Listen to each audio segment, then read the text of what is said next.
Olá pessoal, tudo bem? Mais uma aula no canal Biologia Minha Prova, dando continuidade aos vídeos sobre DNA e RNA, sobre biologia molecular. São 5 aulas segmentadas, são 5 vídeos que você pode assistir. Características gerais dos ácidos nucleicos, replicação, transcrição, tradução e código genético. Então essa é a última aula da série. Não esqueça que toda semana tem aula nova nesse canal. Esse canal está em construção, em plena construção. E está te ajudando, obviamente, a você crescer e a você se dar melhor nas suas aulas na escola, se preparar melhor para as provas de vestibulares e Enem. Este é o objetivo, socializar a biologia nesse canal sem custo algum. Vamos lá? Muito bem.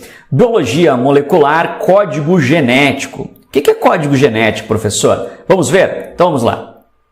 É a relação entre a sequência de bases no DNA e a sequência correspondente de aminoácidos na proteína. Ela é equivalente a uma... Ele é equivalente, porque ele é o código genético. É equivalente a uma língua e é constituído basicamente por um dicionário de palavras, mas é um dicionáriozinho pequenininho, sendo o alfabeto da vida formado por 4 letras. Bom, que 4 letras são essas? Se for no DNA, adenina, timina, guanina, citosina. Se for no RNA mensageiro, adenina, uracila, guanina e citosina.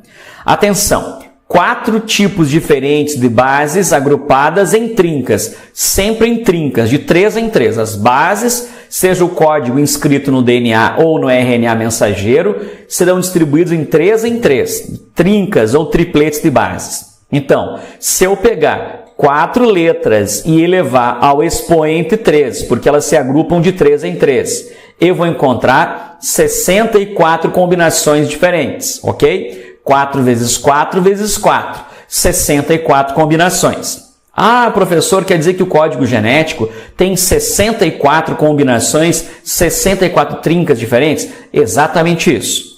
Uma pergunta. Quantos aminoácidos tu encontra na natureza? Bom, segundo consta, são 22 tipos diferentes de aminoácidos, 20 mais básicos, diferentes. Mas, então, professor, se uma trinca de bases codifica um aminoácido, não significa que se eu tenho 64 trincas, não teria que ter 64 tipos diferentes de aminoácidos? Não, nós vamos ver que não. Muitos dessas trincas produzem o mesmo aminoácido. Já vamos ver isso. Agora, tem um detalhe que eu vou falar para vocês antes. 64 menos 3. Por quê? Porque 3 são trincas de parada. Trincas de parada que não codificam aminoácidos, somente servem para pontuar no RNA mensageiro onde que a proteína fica pronta. Ela pode ser olha só, tem uma brincadeira que eu fiz no vídeo anterior, que é mais ou menos assim, para você memorizar as 3 trincas. Tu tem que tomar um susto. O que tu faz quando toma um susto? Eu grito, professor. Não, pera lá. Molecularmente falando. Um susto molecularmente falando. Bah, professor, não entendi. Como assim? Alguém chega para você e faz uá. O que ele fez? Uá. U-A-A. Opa. O que você faz? Professor, eu fico pensando, o quê? Tu faz assim, UAG, U-A-G. Então, UAG. E aí o que tu faz? Aquilo foi tão ruim para você, ou sei lá, teve uma reação tão inesperada, que você olhou para a pessoa e fez UGA, como se fosse um Neandertal. Então, quais são as 3 trincas de parada? Dá risada comigo, vai lá. UA, beleza. Depois, UAG. E depois, UGA, beleza, muito bem. São 3 que não codificam nada. Então, das 64 trincas, 3 são de parada, ou seja, não codificam aminoácidos. UA, UAG, UGA. Muito bem, vamos para a próxima informação, aí está. Isso aí é o código genético. Quando eu falo que o código genético pode ser de DNA, só você trocar as letras. Por exemplo, U, A, C, G, A, T, G, C. Troca em todos os lugares e monta as trincas do DNA. Mas como o DNA produz um RNA mensageiro, então esse código genético aqui, ele contém as bases do RNA mensageiro, beleza? Você pode ver, eu pegar esta base aqui, ó, uracila, tá? Peguei a uracila. Se eu pegar esta uracila com aquela próxima uracila ali e com aquela última uracila, eu vou formar a trinca UUU do aminoácido fenilalanina. Isso aqui é uma análise combinatória. Depois eu pego U, depois eu pego C. Então, UUC. Mais uma vez, fenilalanina. UUA. Aqui está. UUA. Professor, essa não é aquela, não. Aquela é o A e não UUA. Beleza? E depois eu tenho UUG. Então, eu tenho UU e ali embaixo o G. Formei as primeiras 4 trincas. E aqui eu tenho os aminoácidos. Ó, leucina, leucina e vários outros. Professor, eu tenho que decorar as trincas e os aminoácidos? Não, claro que não. A questão tem que mencionar para você poder agrupar. A gente vai fazer 2 questões no final do vídeo, vocês vão ver como é. Então, não tem como. Agora, eu vou chamar a atenção para você aqui em verde, ó, dessa trinca que é AUG. Por quê? Porque ela é trinca de iniciação, trinca de início do código genético. Ela vai produzir ou codificar o aminoácido mais metido da história, que é o aminoácido metionina. Então tem que saber, essa tem que saber. E as 3 de parada, que nós falamos agora há pouco, né? UAA, a historinha aquela maluca, UAG e UGA. Tem que lembrar. Outra que eu queria que você lembrasse, essa última trinca aqui, ó, o GG. Você vai ver o porquê. Essas 5 trincas seria muito importante saber. Porque AUG é a trinca de iniciação, UAA, UAG e UGA de parada, e o GG que vai codificar o aminoácido triptofano, daqui um pouquinho, suspense. Por quê, professor? Logo, cena dos próximos capítulos, voltaremos. Vamos ver.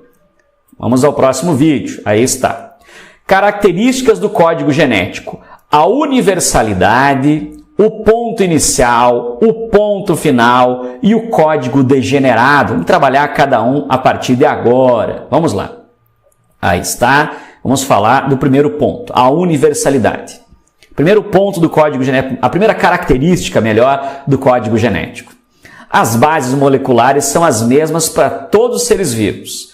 Então, como caiu uma questão uma vez na prova do Enem, tinha um pote lá dizia assim, DNA vegetal. Se eu passar um creme à base de DNA vegetal, vai ser diferente se eu passar um creme à base de DNA de fungo? Não, professor, porque o código é universal. São as mesmas bases para todos. A única coisa diferente são as proteínas que cada um produz. É verdade. Então, DNA universal. Agora, chama atenção para essa notícia que não é nova. 2/12 de 2010. Só se ligar. Olha só. Uma equipe da Universidade do Arizona, nos Estados Unidos, descobriu uma bactéria que utiliza o arsênio. O arsênio, aí está, como substituto ao fósforo. Vamos melhorar isso aqui. Arsênio como substituto ao fósforo. Isso aqui é legal. Em sua composição. O organismo foi recém-encontrado, em 2010, né? Mas a notícia parece nova. Recém-encontrado no Lago Mono, no lado leste da Califórnia, nos Estados Unidos, deixando a comunidade científica em suspense. O achado abre espaço para novas concepções de vida, não baseadas nas formas tradicionais conhecidas. Os cientistas participam de um grupo de pesquisa financiado pela Agência Espacial Norte-Americana, a NASA, que está a fonte. Se você quiser dar uma olhada, você vai encontrar muitas coisas sobre isso. Só para dizer que quando se fala sobre a universalidade do código genético, é verdade. Agora, me vem essa bactéria me aparecer no lugar do fósforo arsênio. É a primeira vez que se diz que tem algo um pouquinho diferente em relação ao DNA, mas o DNA continua sendo universal. Agora, vale a pena lembrar dessa história, né? Algo que você precisa saber. Muito bem, vamos a mais uma informação. Aqui está. Então, olha a diferença. Em vez de posicionar aqui o elemento fósforo, nós temos o arsênio. Você vai dizer, professor, que loucura isso. Exato, que loucura mesmo. Mas isso foi encontrado só nessa bactéria, neste lago, ok? Por enquanto. Então, professor, isso é muito ruim? Não, isso é legal, porque traz novidades para a ciência é movida em cima de novidades, busca pelas novidades. Agora, vejamos, a família que pertence o arsênio e o fósforo, que aqui se encontram, vocês podem observar, o fósforo e o arsênio. É a família, o grupo chamado grupo ou família do nitrogênio. É lá na mesma família, ou seja, não tem muitas diferenças bioquimicamente falando. Claro, vamos deixar para os professores de química falar mais sobre isso. Agora, pelo menos, eu não estou falando de um Kurchatov estranho, de um sei lá o que, de um bário. Eu estou falando de quem? Do arsênio e do fósforo. Pelo menos eles estão ali agrupados muito pertinho um do outro, pelo menos foram designados quimicamente como sendo muito próximos, beleza? Muito bem. Então, se cair isso na tua prova do Enem, no teu vestibular, tu vai dizer, beleza, obrigado, professor Rodrigo, por essa ajuda. Olha só, mais uma característica, o ponto inicial. Já falamos tanto sobre isso, né? A história da metionina, da tua amiga metida. Aquela professora olha para ti e pergunta para você responder e ela responde. Alguém fala, um guri fala contigo, mas é contigo, ela vai lá e fala na frente. E também tem os guris assim, né? Tu fala alguma coisa, ele vai responder na tua frente, uma loucura, né? As pessoas, a língua, enfim, né? Enfim, chama essas pessoas de metionina, chama de AUG, ponto inicial, loucura, qualquer coisa, tá? Enfim, o que é ponto inicial? Todas as proteínas iniciam pela trinca AUG, que codifica o aminoácido metionina. Essa metionina tem vários nomes, né? Marcelo, Haroldo, Anastácio, Jocasta, né? Dos teus amigos.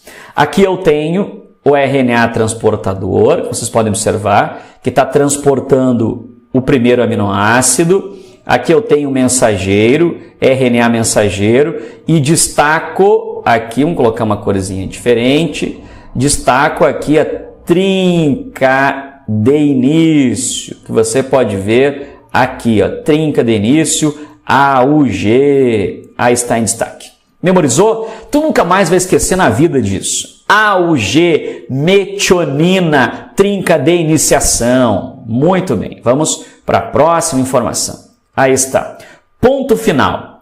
O término de uma proteína será determinado pela presença de um dos 3 códons de terminação. Quais são mesmo? O A, o AG e UGA, tu nunca mais vai esquecer. Como é que é mesmo? Alguém? O A. E depois tu faz o AG. E aí tu UGA. Mais ou menos isso. Então, o A, o AG e UGA, qualquer uma das 3 trincas posicionada na sequência de bases no RNA mensageiro, vai determinar a parada. Então, se eu tenho uma sequência formada por 50 códons, e esse último códon é uma trinca de parada, levando em conta que cada códon produz um aminoácido, essa sequência teria quantos aminoácidos? 50? Se são 50 trincas, 50 códons? Não, porque essa última é parada e parada não produz aminoácido, então são 49. Muito bem, então vamos à próxima informação. Aqui está. Isso é legal, também muito importante. Código degenerado. Um aminoácido será codificado por uma trinca de bases nitrogenadas, sendo este mesmo também codificado por trincas diferentes. Por exemplo, eu tenho aqui, ó, uracila, uracila, uracila. Uracila, uracila, citosina. E os dois são codificados, ou os dois codificam o aminoácido fenilalanina. Tem tantos outros que podem ser produzidos por muitas trincas. Isso evita um montão de mutações, porque mesmo que há uma mutação, por exemplo, se eu tirar a última base, uracila, e colocar uma citosina, que é uma mutação, por deleção ou por troca, por substituição, por exemplo, você teria aqui uma trinca diferente, mas queria traduzir o mesmo aminoácido. Então, código genético degenerado é muito bom, porque isso dificulta o aparecimento de mutações efetivas. Atenção! O conceito de degenerado não vale para a metionina AUG e o triptofano UGG, pois estes possuem somente estas trincas para suas codificações. Tu lembra que eu falei agora há pouco sobre decorar ou memorizar melhor essas trincas? AUG, aquela história das trincas de parada, todas as 3 trincas de parada, né? Que eu já cansei de fazer aquela historinha, o A, o AG e o UGA, e também o GG. Por quê? Porque o código genético é degenerado, porque uma trinca de bases codifica um aminoácido, e este mesmo poderá ser codificado por trincas diferentes, exceto a metionina e o triptofano, porque eles não têm uma segunda ou terceira trinca para a sua produção. Não tem. Então, esta informação não vale para a metionina e não vale para o triptofano. Memorizou? Salva isso. Muito bem. Vamos à próxima informação. Macetes. Isso é muito legal. O que é um nucleotídeo para ti? É uma base. Um nucleotídeo é formado por uma base, por uma pentose e por um fosfato. Ok? Por um fósforo. Então, tem quantas bases um nucleotídeo? Tem uma base, beleza? Então, tu já pode memorizar isso aí. Um nucleotídeo é igual a uma base. Memoriza aí. Beleza. E agora, professor? Uma trinca de bases, 3 bases. Então, tem quantos nucleotídeos? São 3 nucleotídeos. Muito bem. Que bom, né? Vamos memorizando. Uma trinca de bases nitrogenadas é igual a um aminoácido. Então, constrói comigo de novo. Um nucleotídeo, uma base.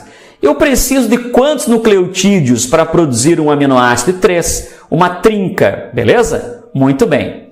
O que é um polipeptídeo, professor? Um polipeptídeo é sinônimo de uma proteína, é igual a uma proteína. Poli, vários peptídeos. Muito bem. Uma proteína é formada por vários aminoácidos. Beleza, vamos lá. O que mais? Então, e 2 aminoácidos têm quantas ligações peptídicas entre eles? Para você unir 2 aminoácidos, basta uma ligação. Uma união. Então, uma ligação peptídica.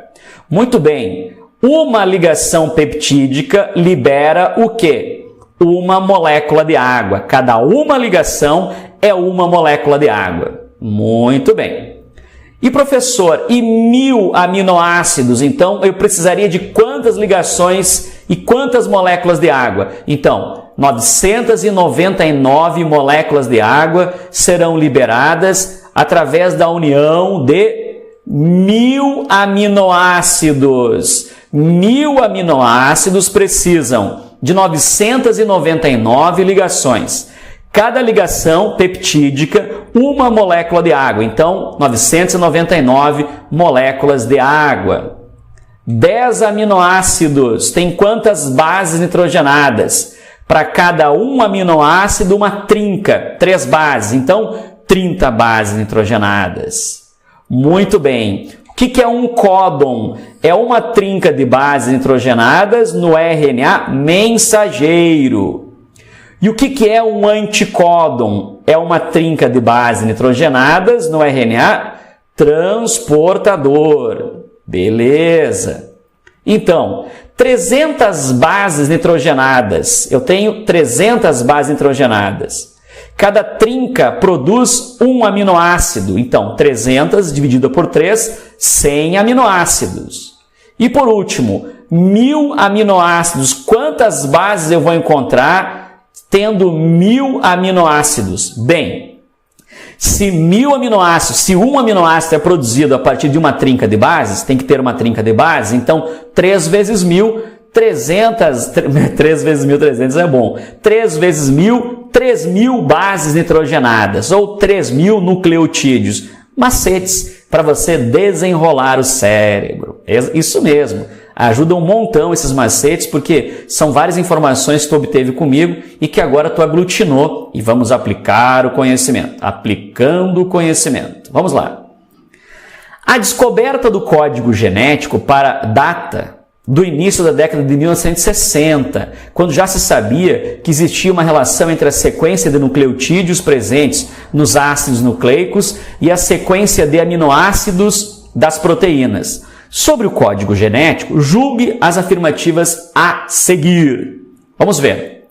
O código genético é considerado universal, pois seu funcionamento é idêntico para todos os seres vivos. A base é a mesma, o funcionamento é o mesmo, formando trincas de bases, cada trinca um aminoácido. Então, é verdadeira a primeira assertiva.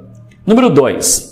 Ele é degenerado, pois um mesmo aminoácido pode ser codificado por mais de um códon. Sim, como fenilalanina, mas não vale para quem? Não vale para a metionina nem para o triptofano. Mas a frase é verdadeira. Aqui está. 3. Esse código é estabelecido por meio da complementariedade entre as bases nitrogenadas e o RNA ribossômico. Não.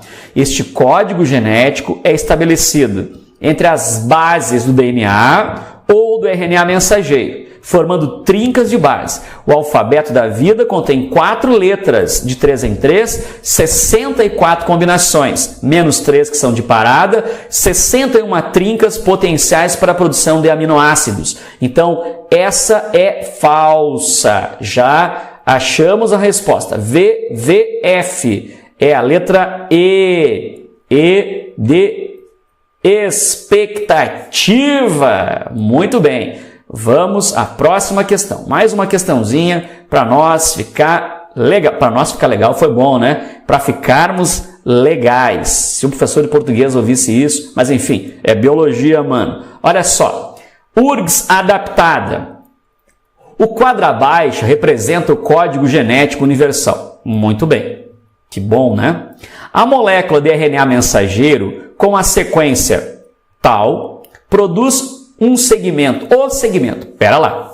Então, tu vai fazer assim. Se tu pegasse aqui e contasse hipoteticamente quantas bases tem aqui, quantas trincas de bases ou quantas bases tem. Então, eu vou separar em trincas, tá? Vamos separar em trincas. Vamos botar assim.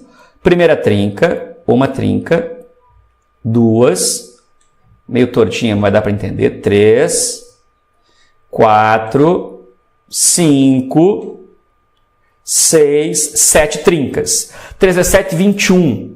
Professor, calma lá.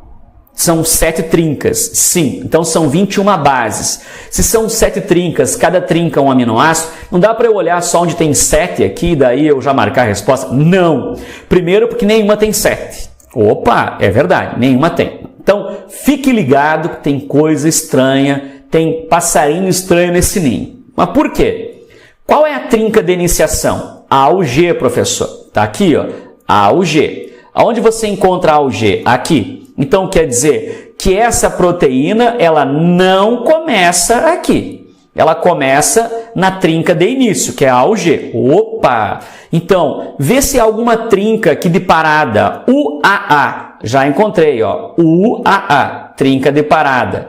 Lembrando que essa trinca de parada não produz aminoácidos. E a última também não conta. Então, eu vou estabelecer a partir da metionina até a trinca anterior. Então, começa pela metionina. Já tiramos a letra B, a letra C, tiramos também a letra E. Ficamos com duas alternativas, que começa pela metionina e treonina e lisina. E glicina, só que a letra A tem uma arginina. Então, vamos ver. A ou G é metionina, ACA é treonina, AAA é a lisina, nós temos GA é a glicina, e nós não temos mais, eu tenho aqui, ó, uma trinca, vou marcar assim, uma trinca aqui, a segunda trinca aqui, a terceira trinca aqui, ok? A quarta trinca codificadora ali. Então, 1, 2, 3, 4, 5. Não é essa alternativa também. Aqui está, ó, tira essa alternativa e marca a resposta. Olha que questão boa. A letra D de Dinamarca. Claro que você tem que olhar a trinca e o aminoácido correspondente. Então, matamos a charada. Olha na sequência se ela tem uma trinca de iniciação, começa por ela. Olha, se tem uma trinca de parada, para nela. Agora, se não tiver uma trinca de iniciação, você vai contar todas elas, ok? Muito bem. Então, valeu por mais uma aula, resposta D de Dinamarca, e eu vou te esperar agora nas próximas aulas, nos próximos vídeos. Valeu, até mais. Tchau, tchau.